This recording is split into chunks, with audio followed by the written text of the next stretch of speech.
Real schoolers, I'm going to share something with you that I've been saying to friends of mine now for years. Joseph Gordon-Levitt is this generation's greatest character actor.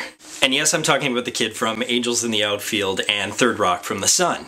This guy can do it all. He can do blockbusters like G.I. Joe, and he can do independent greats like The Lookout. Plus, he was in both of what I thought were the best films of 2009 and 2010. Of course, in 2009, my favorite film was 500 Days of Summer.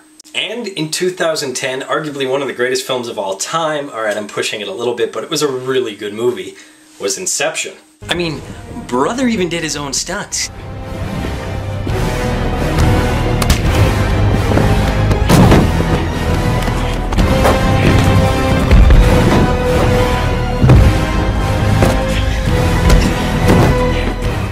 Sorry, I just really wanted to watch that clip again. So when I heard about 50/50, I got a little excited. I thought to myself, maybe this, if his trend continues, will be the best film of 2011. I mean, it's kind of independent, but it has a big Hollywood cast. We're talking about Academy Award-winning actress Angelica Houston. We're talking about Anna Kendrick, who we haven't seen since The Great Scott Pilgrim. And the Ginger Goddess, Bryce Dallas Howard.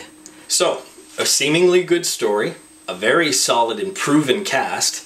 Well, what could get in the way of 50/50? Yeah. Well, we all know how I feel about Seth Rogen, and not to mention that he has been in what I still consider the worst film of 2011, even though we still got a few months left, The Green Hornet. What are my chances of liking 50/50? Well, I give the odds about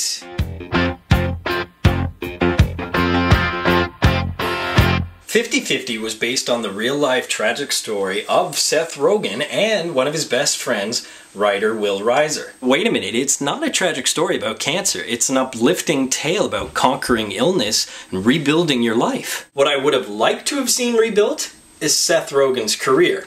I mean, really, this seemed like a missed opportunity. Here was Seth's chance to work with a great script which had personal meaning to him and an amazing supporting cast, so what's stopping him from branching out? Instead, what do we get?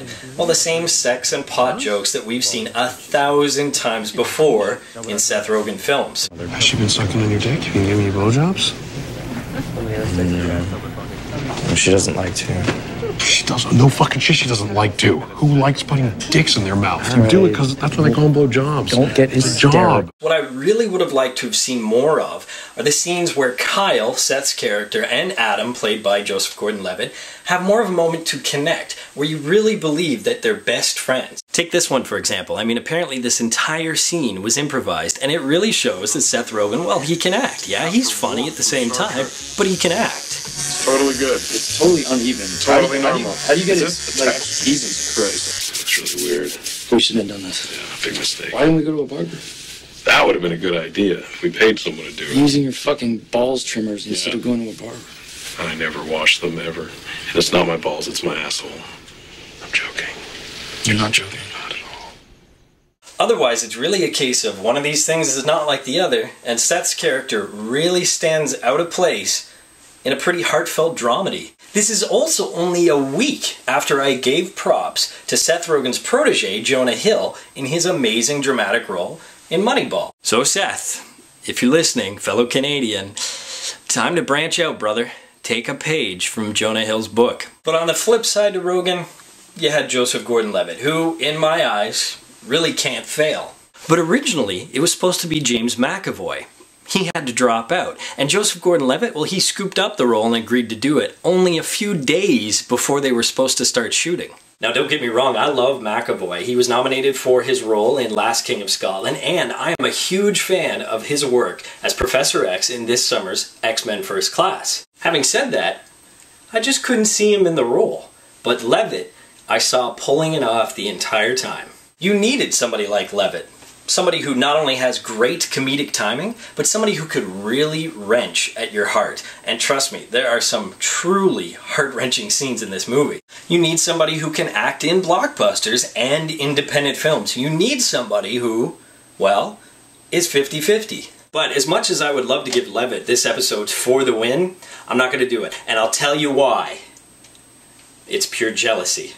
2 years ago, this kid gets love scenes with Zooey Deschanel, the Zooey Deschanel, and now it's Bryce Dallas Howard? Lucky bastard. Now granted, in both of these films, these really hot women treated him like crap, but you crossed a line, Joey. And so, I'm sharing the love, and this episode's For the Win goes to the entire cast of 50-50. Everybody, every supporting cast member does an amazing job in the role they're given. Except this guy. Now, I have to go off on a little bit of a tangent here. I know, it never happens on Real School, but I have to give props to Philip Baker Hall and Matt Frewer, who are both two very good actors in the small roles that they are given. So here comes the tangent. If you grew up in the 80s, you may remember Matt Frewer, but he didn't really look like the way he looks now. Matt Frewer now? Well, he's not necessarily the actor you remember. In fact, he's kind of semi-retired and he only does stuff that is filmed in Canada. He did the remake of Dawn of the Dead, which was shot in Toronto, and he did the sci-fi miniseries Alice, which was shot in Vancouver. Frewer might be best known for his work as Max Headroom, which is kind of beyond description if you've never really seen it. But it was this weird 80s series that actually starred a younger Jeffrey Tambor. Okay, tangent over. So, since my odds are 50-50 as well with Earn It or Burn It, I will pick a winner and give it a much well-deserved Earn It. I don't know if Levitt has a three-peat. This may not be the best film of 2011. That remains to be seen, but it is very solid. So 3 years in a row, he's been in amazing films. So until the next episode, school's out.